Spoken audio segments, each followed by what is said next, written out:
Assalamualaikum warahmatullahi wabarakatuh. Sahabat milenial dimanapun sahabat-sahabat berada, semoga senantiasa sehat walafiat ya. Amin. Amin. Nah, saat ini saya senang sekali dapat bertemu dan berbincang langsung dengan Profesor Dr. Muzakir MA selaku Guru Besar Ilmu Tasawuf UIN Sumatera Utara Medan. Nah, banyak hal yang dapat kita gali ilmu dari Profesor Dr. Muzakir MA. Namun kali ini saya penasaran nih, gitu. Gimana sih sosok kepemimpinan sejati itu gitu.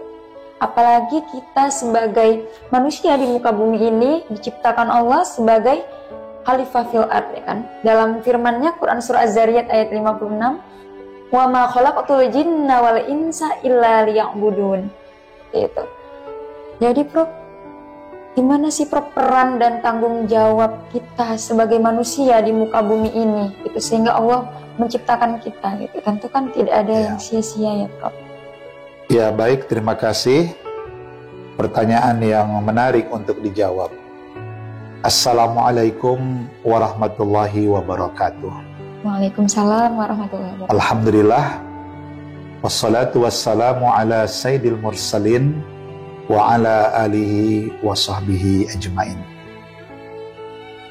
Tentu tiada yang sia-sia apapun yang Allah ciptakan di bumi ini. Bahkan kalau kita lihat seekor nyamuk yang kecil pun, tapi dari seekor nyamuk yang kecil juga bisa menginspirasi. Bagaimana orang melakukan riset tentang nyamuk misalnya. Apalagi manusia yang diciptakan Allah begitu indahnya, yang memiliki jasmani, memiliki nafsani, punya jiwa, dan bahkan juga kita makhluk ruhani yang kita bisa merasakan dekat dengan Allah Subhanahu wa Ta'ala. Ketika kita membaca ayat-ayat Al-Quran, setidaknya ada 4 peran ya dan tanggung jawab kita sebagai manusia di muka bumi ini yang tidak boleh terabaikan. Yang pertama, bahwa kehadiran kita di bumi Allah yang fana ini, kita adalah sebagai hambanya yang harus menghamba-hambakan diri kepada Allah SWT. Tadi di surah Az-Zariyat 56, Allah tidak menciptakan jin dan manusia di bumi ini kecuali mereka mengabdi, melakukan perbuatan yang terbaik, memberikan pelayanan kepada manusia, menjadi makhluk yang membawa kebaikan dan manfaat bagi orang lain. Ini peran kita yang pertama. Maka kalau ada orang yang hidup di bumi ini dan kehadirannya malah berbuat kerusakan, kehadirannya berbuat kezaliman, bahkan merugikan orang lain, ini menyalahi tanggung jawabnya sebagai makhluk yang Allah hadirkan di bumi ini. Kemudian yang kedua, selain kita sebagai abdun ya, sebagai hamba yang harus menghamba-hambakan diri kepada Allah Subhanahu wa Ta'ala, yang kedua kita adalah sebagai khalifahnya di bumi.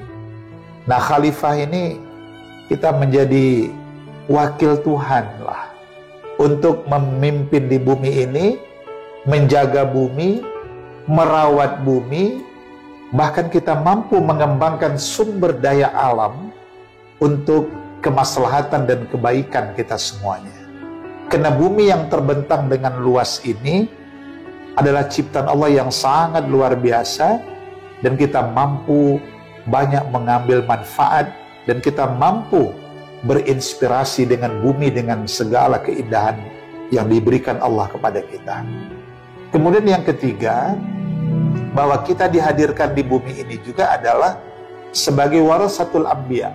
Kita ini pewaris para nabi yang harus menjaga Al-Quran, kita menjaga sunnah, kita menjaga ajaran agama ini dengan baik, dan kita menjalankan ketaatan, kita berusaha menghindari segala kebatilan, dan kita menyampaikan kebenaran di muka bumi ini, karena kita pewaris para nabi. Dan tugas kita salah satunya adalah amar ma'ruf, nahi anil mungkar. Kita ajak orang kepada kebaikan, dan kita berusaha mencegah orang dari segala kebatilan. Dan satu hal lagi, jangan kita lupakan, peran dan tanggung jawab kita di bumi ini adalah bahwa kita yang sedang mengarungi samudra bumi yang terbentang luas ini, kita akan dihadapkan pada berbagai macam ujian. Nah, maka jangan kita lupakan bahwa hidup ini adalah ujian dan harus kita hadapi dengan dua konsep yang tidak bisa kita abaikan: bersyukur dan senantiasa bersabar. Ketika kita mampu menghadapi ujian, kita dapat apa saja yang kita inginkan dan Allah berikan karunia-Nya. Bersyukurlah kepada Allah, Sang Pemberi nikmat. Tetapi ketika hari ini kita mungkin belum meraih dan belum mendapatkan apa yang kita dambakan, Allah sedang menguji kita. Maka di sini diperlukan kesabaran itu. Ini 4 peran dan tanggung jawab kita. Iya, Prof. Tadi ada Prof sampaikan mengenai peran dan tanggung jawab manusia, salah satunya adalah sebagai khalifah di muka bumi. Prof.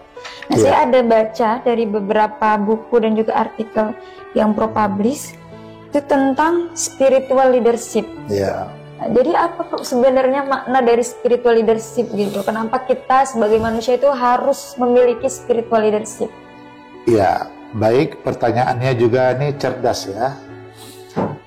Karena tugas kita di bumi ini, tadi salah satu ya, adalah sebagai khalifahnya di bumi, kita mewakili Allah untuk merawat, menjaga bumi. Karena kita juga adalah pemimpin di bumi ini, maka nilai-nilai spiritual leadership itu menjadi sangat penting pada hari ini. Bahkan kita hari ini merindukan pemimpin sejati, pemimpin yang memiliki nilai-nilai kebertuhanan, pemimpin yang memiliki nilai-nilai kasih sayang kemanusiaan. Karena pemimpin spiritual leadership itu seorang pemimpin yang menyadari bahwa sebenarnya amanah yang diberikan kepadanya sebagai pemimpin, sebenarnya itu adalah amanah Allah yang diberikan kepadanya. Dia yang diberi Allah kekuasaan, dia mewakili Allah dalam kekuasaan itu. Maka kalau dia berkhianat kepada Allah SWT. Tapi kalau dia bisa menjaga amanah itu dengan baik, itu mendatangkan ridho Allah kepadanya. Masya Allah. Ya, coba kita lihat di surah Ali Imran ayat 26. Di dalam ayat itu kan jelas dikatakan bahwa Allah itu pemilik kekuasaan. Dan Allah bisa saja memberikan kekuasaan kepada siapa yang dia kehendaki, dan bisa juga Allah cabut kekuasaan itu kepada orang yang dia kehendaki, apalagi kalau orang itu tidak jujur dan tidak benar dalam kekuasaannya. Allah bisa muliakan siapa yang mau dimuliakannya, tapi Allah bisa hinakan siapa yang bisa dia hinakan kalau diberi kekuasaan dan dia mengkhianati kekuasaan itu. Ditambah lagi kalau kita baca di surah Ar-Rahman 29, ternyata apapun yang kita emban pada hari ini, ketika kita diberi kepercayaan, sebenarnya kita mewakili Allah. Maka berikanlah yang terbaik. Dan kita harus merasa bahwa diri kita ini diawasi Allah, sehingga kita tidak berani melakukan kebatilan, kecurangan, atau kita terjebak dalam syahwat kekuasaan yang memperturutkan hawa nafsu, sehingga itu bisa membawa kepada kehinaan bahkan kehancuran. Apalagi dalam spiritual leadership ya. Ternyata kekuasaan itu merupakan sebuah amanah, dan itu jalan bagi kita menuju sorga, ladang kebaikan sebenarnya, karena kita bisa menjaga amanah, memberikan pelayanan kepada orang banyak. Ini kan kebaikan yang bisa mendatangkan sorga bagi kita.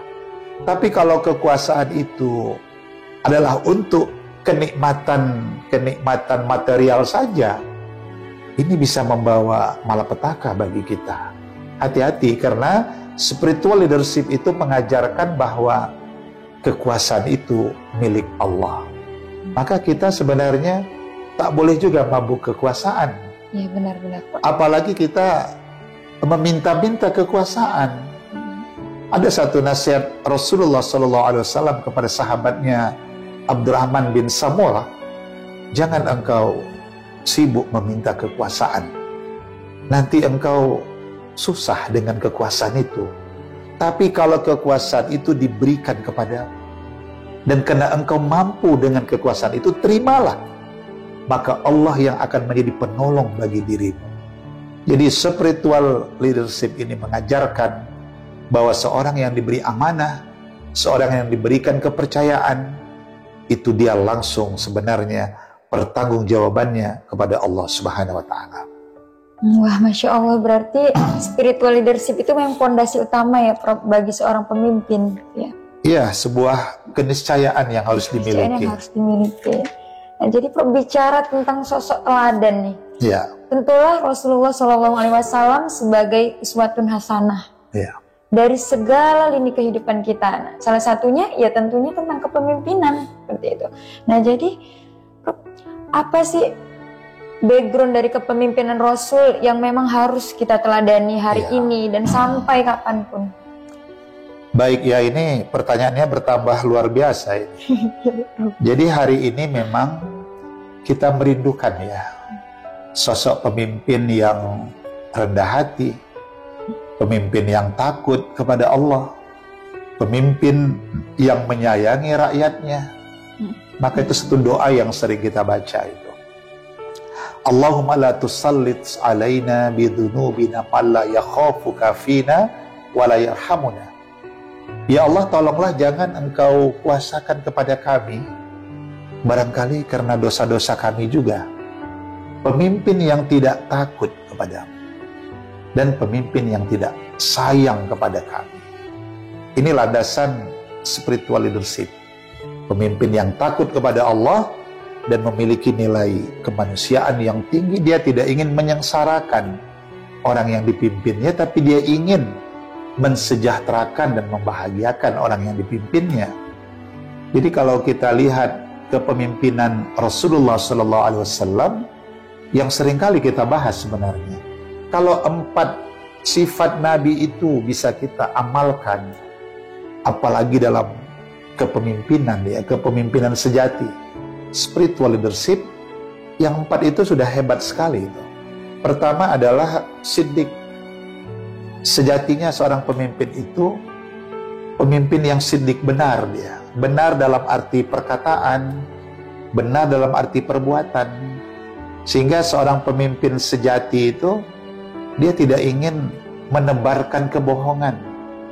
Apa yang dia katakan, sejatinya itulah yang dia lakukan. Ini dengan kata lain, kepemimpinan yang diajarkan Nabi, bangunlah sifat kejujuran dalam berkomunikasi. Kemudian yang kedua, amanah.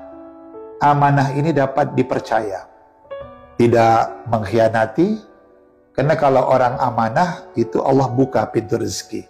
Tapi orang berkhianat, nanti kemiskinan yang akan datang kepadanya, penderitaan di balik pengkhianatan itu. Nah, kemudian yang ketiga adalah selain siddiq, ya, amanah, tabligh. Tabligh ini ya menyampaikan. Jadi kita jangan menjadi orang yang suka menyembunyikan kebenaran, dan kita menyembunyikan sesuatu yang bukan hak kita. Tapi sampaikanlah sesuatu yang benar, sampaikanlah hak orang lain yang mungkin sedang kita diberi kepercayaan untuk menjaga atau menjalankan itu, salurkan, sampaikan, sehingga akan mendatangkan kebaikan bagi kita dan bagi orang lain. Dan satu lagi, kepemimpinan Nabi itu fatonah. Fatonah ini cerdas. Apanya yang cerdas? Intelektual. Ini juga harus cerdas. Orangnya profesional, punya skill, selalu meningkatkan kapabilitasnya, dia tidak pernah berhenti belajar. Kemudian juga cerdas secara emosional. Dia tidak orang yang pemarah misalnya, orang yang dendam ya, tapi mampu memanage hatinya. Dia bisa menjaga hatinya ya dari hal-hal yang membawa kerugian bagi diri dan orang lain. Kemudian cerdas juga secara fisik, dalam arti sehat juga lah. Kita perlu pemimpin itu memang orang-orang yang sehat, lahirnya juga batinnya, fisiknya sehat, karena pemimpin itu tugasnya banyak. Bahkan mungkin tidurnya sedikit, kadang makannya juga bisa tidak pada waktunya. Perlu cerdas secara fisik, seperti Nabi ya. Nah, satu lagi adalah cerdas secara spiritual. Nah, ini yang sangat penting. Cerdas secara spiritual itu artinya seorang pemimpin itu dia bisa menjadi imam, ya, dia menjadi teladan, dan dia bisa mengayomi, melindungi orang yang dipimpinnya. Nah, saya pikir hari ini memang kita berdoa, ya, kita merindukan pemimpin-pemimpin yang memiliki nilai-nilai spiritual leadership itu. Wah, menarik sekali ya sahabat milenial atas paparan dari Profesor Dr. Muzakir MA. Terima kasih banyak ya Prof atas kesempatannya telah berbagi ilmu kepada kami semua. Dan sangat terjawab pertanyaan saya, Masya Allah. Alhamdulillah. Saya juga terharu ya dan merinding gitu dengan paparan Prof tadi gitu. Bahwasanya memang seorang pemimpin itu harus luar biasa gitu, ditempa baik jiwa raganya, mentalnya, dan khususnya lagi spiritual leadership-nya gitu. Yeah. Karena nggak sembarangan aja asal jadi pemimpin gitu kan. Memang sih kita semua adalah seorang pemimpin, ya minimalnya memimpin pada diri kita sendiri. Dan kesemuanya akan dimintai tanggung jawab sahabat milenial semua. Nah, jadi saya pikir memang harus ada bekal yang cukup gitu ya Prof untuk menjadi seorang pemimpin yang sejati gitu. Kira-kira Prof ada nggak Prof pesan terakhir yang mungkin bisa Prof sampaikan kepada sahabat milenial semuanya nih sebagai bekal untuk semakin optimis nih untuk menjadi pemimpin sejati dan tidak takut gitu. Sebagai penutup harus kita sadari di dalam Quran misalnya surah Yasin ayat 12, dalam surah Al-Qiyamah 36, ternyata manusia ini tidak dibiarkan begitu saja. Tetapi suatu hari Allah Subhanahu wa Ta'ala akan meminta pertanggungjawaban di hadapan Allah Subhanahu wa Ta'ala. Semoga kita semua mampu menjaga amanah dengan baik, supaya nanti kita selamat dari pertanggungjawaban di hadapan Allah Subhanahu wa Ta'ala. Demikian. Oke, terima kasih banyak Prof, sangat mencerahkan sekali. Dan sahabat milenial, itulah tadi paparan dari Profesor Dr. Muzakir MA. Sampai jumpa di kesempatan berikutnya.